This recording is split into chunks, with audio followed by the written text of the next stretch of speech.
There is a storm in each of us, a storm that rages through our thoughts, rolls off our lips, and bleeds into the choices we make. And yet, in that storm lies a sacred power. Control your mouth, and you'll no longer have to apologize for truths you didn't mean. Control your mood, and you won't live as a puppet on the strings of other people's chaos. Control your money, and you'll never beg freedom from someone who bought your silence. Control your mind. Oh, when you control your mind, you walk into rooms no fear can follow you into. Now, I don't offer empty poetry today. I offer you survival, because until you master you, the world will master you. And if you stay with me just a few more moments, I will show you how to take the wheel back with grace, with grit, and with quiet fire. The tongue is small, yet it can shape the course of a life. It carries no bone, but it can break a soul. With a single sentence, you can ruin a reputation, ignite a war, or sow doubt in a heart that once bloomed with joy. And with another, you can mend wounds, build bridges, or breathe hope into a spirit too tired to keep going. Your mouth is a sacred instrument. It is the drum of your soul, the trumpet of your beliefs, the flute of your wisdom. What you say and what you don't reveals who you are more than your clothes, your titles, or your degrees ever could. Too many walk this world flinging words like broken glass, unaware of the blood left in their wake. We mistake cruelty for clarity. We speak without thinking, defend without listening, and joke without conscience. And then we wonder why our relationships feel like battlefields and not homes. But a wise one, a wise one, knows when to speak, when to pause, and when to say nothing at all. Not because they are afraid, but because they understand that not every truth needs a tongue, and not every silence is empty. There is power in restraint. There is peace in thoughtful speech. When you control your mouth, you do more than avoid trouble. You become a safe place. You become the voice someone longs to hear after a long day. You become the one who calms storms, not the one who creates them. You become medicine in a world addicted to noise and sharpness. And hear me when I say this. Controlling your mouth does not mean you shrink. It does not mean you bite your tongue while injustice roams free. No. It means you choose your words like a sculptor chooses their tools. You speak with purpose, not impulse. You speak not just to be heard, but to be felt in the marrow, in the heart, in the places where real change begins. You must ask yourself, do your words build or destroy? Do they fan the flames, or do they quench the fires? Do you speak out of ego, or do you speak from a well of grace? Let your words be gentle, even when they are firm. Let them be clear, even when they are deep. Let them carry truth, but never without compassion. For what you say, once spoken, cannot be unsaid. It becomes part of the air someone else breathes. So before your mouth opens, check your heart. If it's not grounded in love, in justice, in humility, pause. Because to control your mouth is not to silence your voice, it is to honor it. Let your voice be a light, not a fire. Let it be the reason someone heals, not the reason they hurt. Let it be the kind of power that uplifts and never, ever destroys. There will be days when the world feels like it is testing every ounce of your patience. A sharp word from a stranger, a delay in your plans, a betrayal from someone you trusted, and suddenly your heart beats faster, your voice climbs louder, and your peace feels like it's hanging on by a thread. And in that moment, it is easy to believe that you have to react, that your anger must speak, your sadness must show, your frustration must be known. But that moment, that precise second of pressure, is the place where your strength is revealed, not in how hard you hit back, not in how loud you shout, not in how quickly you can make someone feel what you feel. Your true strength is in the stillness before the storm. When you control your mood, you are not pretending that pain doesn't exist. You are choosing not to let that pain lead you. You are refusing to let temporary emotions build permanent damage. Anyone can react. That's easy. That's natural. But it takes power, real, soul-deep power, to pause, to breathe, and to choose your response with wisdom. You must understand, emotional maturity is not the absence of emotion. It is the mastery of emotion. It is knowing what you feel, allowing yourself to feel it fully, and then deciding what action honors both your spirit and the situation. It is owning your energy, not dumping it onto others like a burden too heavy to carry alone. Let me tell you, people will test you. Life will hand you moments designed to provoke you. And if you don't have discipline over your emotional self, you will find yourself constantly at the mercy of other people's moods. Your day ruined by someone else's rudeness. Your peace stolen by a stranger's opinion. Your joy punctured by the unpredictable winds of this world. But when you master your mood, when you learn that you can feel everything and still remain rooted, you become unshakable. You don't chase drama. You don't need to be right in every conversation. You don't collapse under criticism, and you don't explode at inconvenience. You start to respond with clarity, not chaos. You stop allowing other people to drag you into their storms because you have built your own sky, vast, calm, and untouchable. Emotional maturity means you've stopped giving your power away. You don't allow someone's bad attitude to dictate your tone. You don't become the anger you receive. You let it pass through you like wind through an open window. Felt, noticed, but not held on to. You begin to guard your peace like it's sacred, because it is. Do not confuse calmness with weakness. The one who controls their mood is not the one without feelings. They are the one who has wrestled their emotions into alignment with their highest self. They are the one who could speak with fury but chooses grace. The one who could act in revenge but chooses restraint. The one who could curse the darkness but lights a candle instead. Controlling your mood doesn't mean you suppress your emotions or pretend they don't exist. No, it means you respect your emotions enough not to let them ruin your life. You allow them to teach you, not rule you. You become emotionally literate, able to name what you feel, understand why you feel it, and then decide how to move forward. You do not have to react to everything. You do not have to join every argument, attend every conflict, or match every tone. Sometimes the greatest response is no response. Sometimes dignity is louder than rage. Sometimes silence is sharper than shouting. You begin to ask yourself, does this emotion serve me? Will this reaction help or harm? Am I being led by wisdom or woundedness? And slowly, the world shifts. People can still hurt you, but they can't move you without your permission. Circumstances can still change, but they don't drag your spirit with them. You start to notice that you are no longer apologizing for how you handled things. No longer replaying conversations where you lost control. No longer wondering why your relationships feel like minefields. Instead, you walk with calm, with clarity, with courage. It is not about being emotionless. It is about being emotionally sovereign. Because when you control your mood, you show the world, and more importantly, yourself, that you are not just reacting to life. You are leading it. Money is not evil. It is not a curse. And it is not a blessing either. It is a tool, a mirror, a test. It reveals what you value, who you serve, and how much of yourself you've really claimed. To control your money is not just to manage dollars and cents. It is to govern your life with intention. It is to walk in discipline when the world tells you to consume without thinking, to spend without planning, and to measure your worth by what you wear or drive or flash. Too many people carry shame around money like a secret sickness.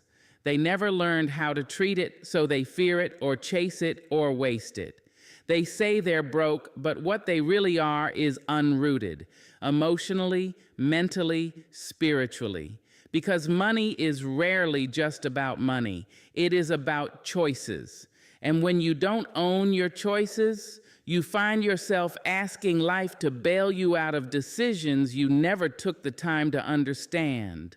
You see, money doesn't respond to hustle alone. It responds to wisdom, and wisdom starts with honesty. You must be honest about where your money goes.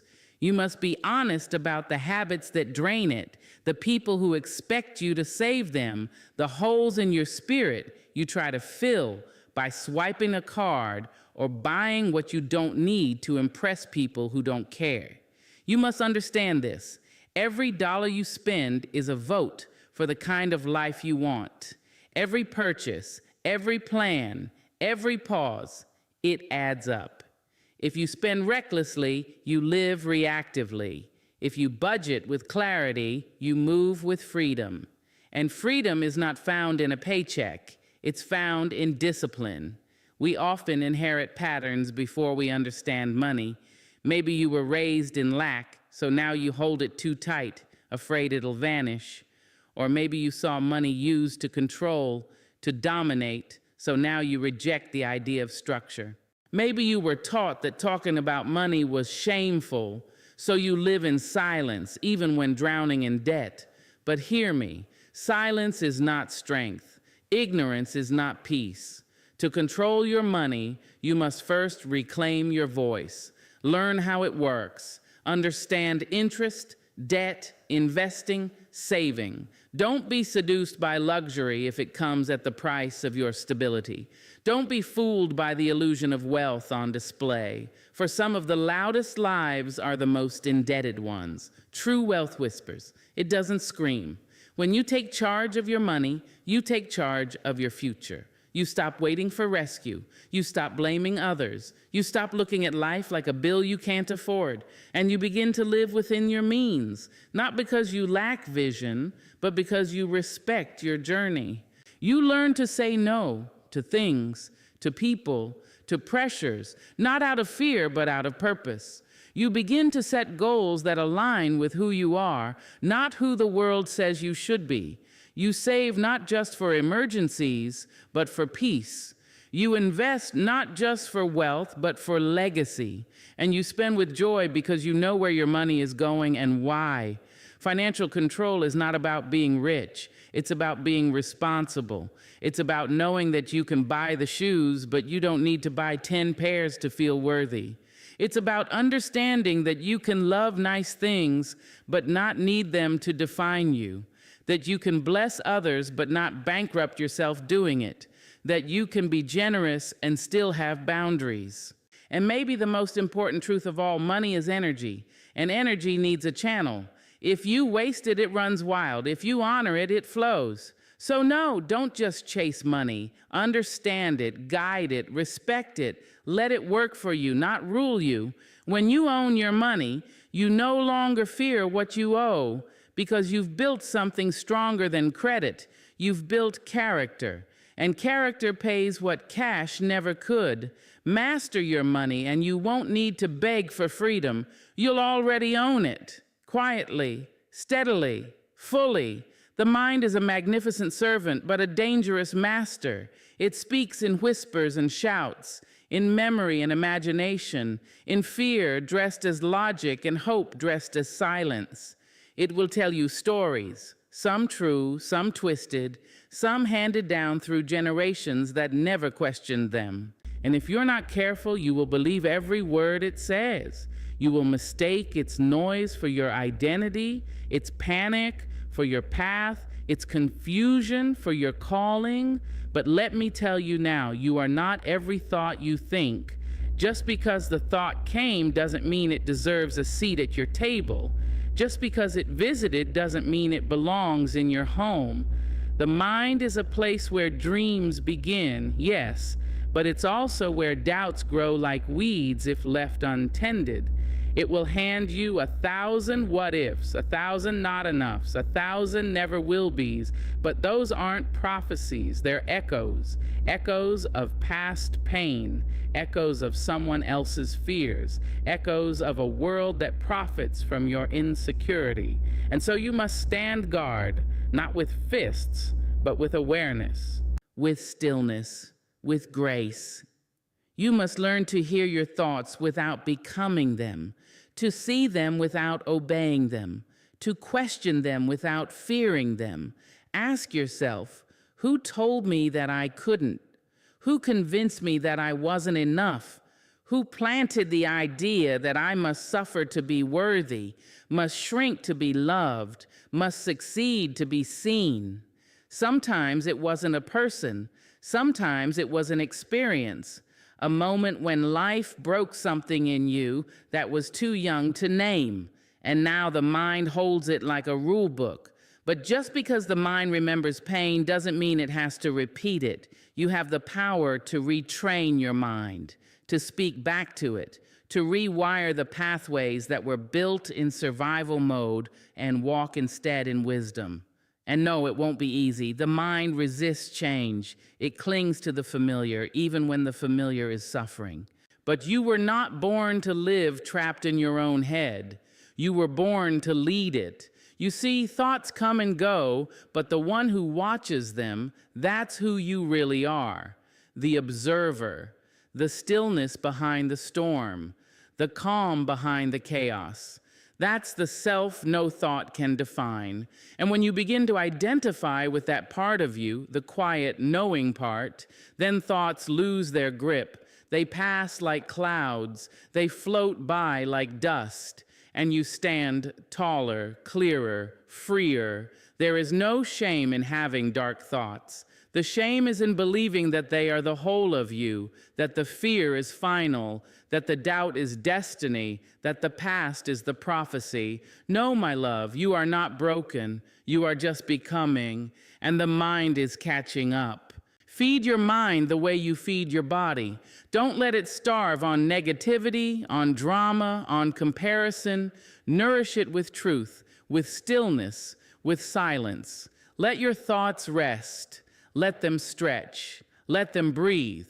Not every problem must be solved in your head.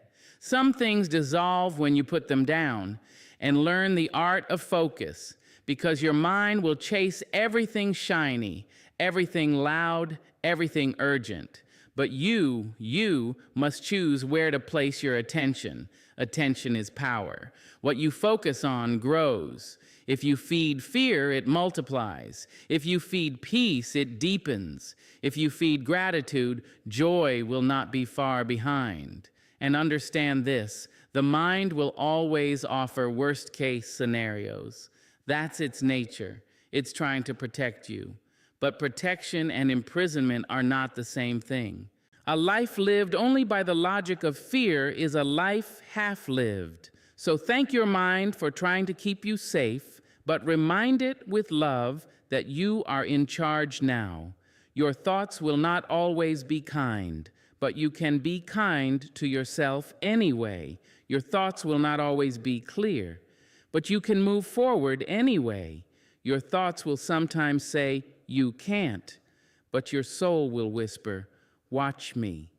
And that voice, that soul voice, is the one you must learn to trust above all, because the mind is loud, but the truth is quiet. And if you learn to be still enough, quiet enough, brave enough to hear it, you will begin to live not as a prisoner of your thoughts, but as the author of them. You are not every thought you think. You are the one who decides which ones to keep, which ones to challenge, and which ones to let go. And that is what freedom truly is. There is something noble, something regal about a person who knows how to govern themselves. A person who does not need to be watched to do right, who does not need applause to keep going, who does not need revenge to feel victorious. That person walks differently. They speak with intention. They do not follow every impulse. They do not spill themselves everywhere just to feel alive, because they understand one quiet truth: self-control is self-respect. To control yourself is not to cage yourself.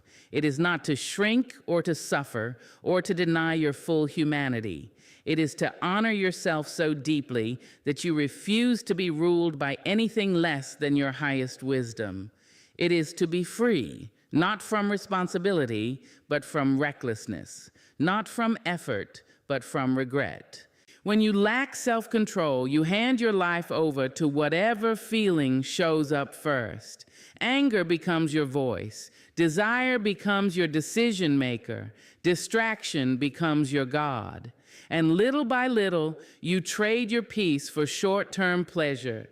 You trade your dignity for validation. You trade your future for a feeling that won't last the hour. But the person who respects themselves says, no, I am worth more than that. I am worth more than what is easy. I am worth more than what is cheap. I am worth more than what feeds me today, but robs me tomorrow. Self-control is not something you're born with. It's something you build slowly, quietly, in moments when no one sees you. It's in the pause before the reaction, the silence before the comeback, the breath before the indulgence. It's in the decision to walk away when your ego wants to stay. It's in the moment you choose patience instead of impulse, boundaries instead of chaos, commitment instead of comfort. The world will test you. Your past will tempt you. Your mind will try to convince you that discipline is denial, but it is not. It is devotion. It is declaring that your life, your energy, your spirit are too sacred to be wasted on things that drain you, break you, confuse you. You do not belong to your anger. You do not belong to your cravings. You do not belong to your past habits or your worst days. You belong to the part of you that knows better, even when it feels hard. And make no mistake, it will feel hard. Every act of self-control is an act of war against the weaker parts of yourself. But that war, it's worth it, because every time you say no to what pulls you down, you say yes to what lifts you up. People confuse freedom with doing whatever they want, but true freedom, the kind that lasts, comes from discipline, from knowing that you can feel a thing without obeying it, that you can be tempted without surrendering, that you can want something and still walk away because it costs too much of your soul. When you live with self-control, you walk through the world with peace. Not because everything is easy, but because you are steady. You know who you are, you know what you stand for, and so no matter what chaos swirls around you, you do not crumble. You choose, you pause, you protect your peace like a crown. You begin to speak less and listen more. You begin to plan more and panic less. You stop reacting to everything like it's personal. You stop explaining yourself to people who are committed to misunderstanding you. You stop chasing, proving, pleasing, because you have found something deeper inside yourself, direction. That is self-respect, not the loud kind that demands attention, but the quiet kind that commands it. The kind that holds you upright when life pushes you sideways. The kind that doesn't need validation because you've already been validated by the choices you made when no one was watching. You owe it to yourself to be someone you can trust, to become your own sanctuary, to be the one you can count on, even when everything else fails. That is what self-control builds, not perfection, not rigidity, but integrity. And when you walk in integrity, your path becomes clearer. Your life begins to align. So don't just chase outcomes, build habits. Don't just pray for change, practice it. Don't just dream of a better life. Live like someone who deserves it, not someday, but now, because you do. And when you honor yourself through discipline, you remind the world, and more importantly, you remind you that your life is worth protecting, that your peace is worth preserving, that your power lies not in how loudly you speak or how fast you move, but in how firmly you stand. You don't need to control the world, you just need to master yourself. And that right there is where greatness begins. People speak of freedom as if it's a door someone else must open, as if it's something to be given, something to be granted by a title, a job, a person, a government, or a lucky break. But freedom, the real kind, the kind that no one can take and no moment can steal, that kind of freedom is born the moment you choose to lead yourself. You cannot be free if you do not know how to follow your own direction. You cannot be free if your choices are dictated by pressure, by fear, by habit, or by the loudest voice in the room. And you certainly cannot be free if you have not yet decided who you are and what you will stand for when no one is clapping, when no one is watching, when no one is coming to save you. The person who is waiting for someone to rescue them will always be waiting. But the person who rises and says, I will guide myself, I will choose for myself, I will take responsibility for my path, that person unlocks something deeper than independence. They unlock authority over their own spirit. You see, leadership is not just for those who hold a title. Leadership begins in the quiet moments of decision. It begins when you hold yourself accountable, when you don't blame your upbringing, your wounds, or your circumstances for every turn in the road. It begins when you stop looking outward for permission and start building inward with discipline. To lead yourself is to look in the mirror and say, I will no longer be at war with who I am. I will no longer be dragged by my emotions, my weaknesses, or the stories that no longer serve me. I will chart this path, and I will walk it with integrity. You don't have to have it all figured out to lead yourself. You just need to listen to that still voice inside that says, you were made for more than surviving. You were made to live with intention, to speak with clarity, to walk with purpose.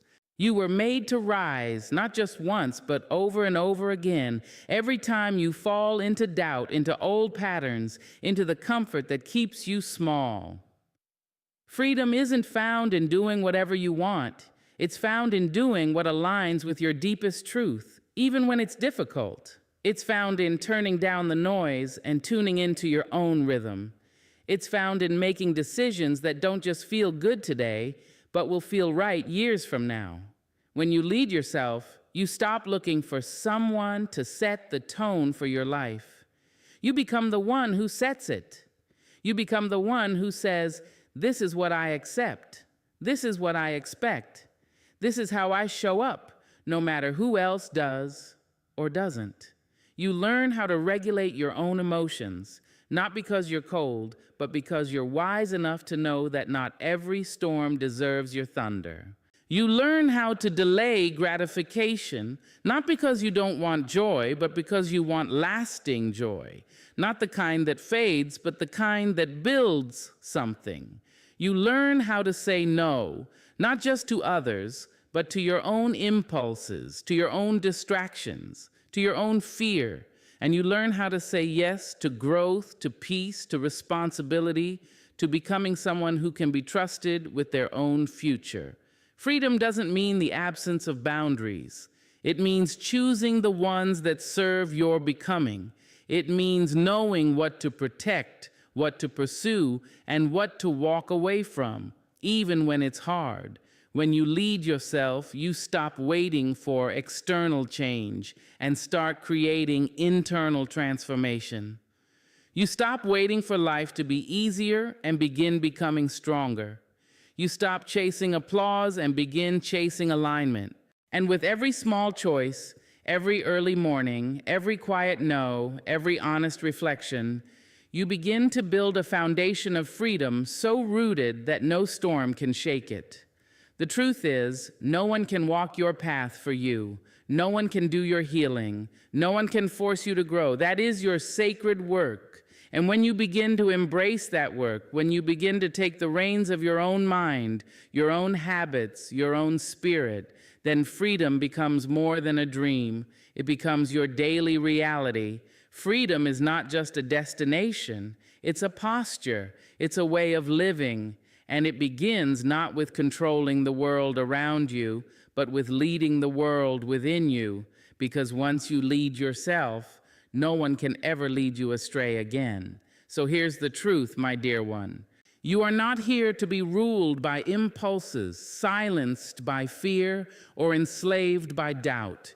You are here to rise, to govern your spirit with honor, to choose your words with love, to spend your life like it matters because it does. Master yourself and watch how the world changes without the world changing at all.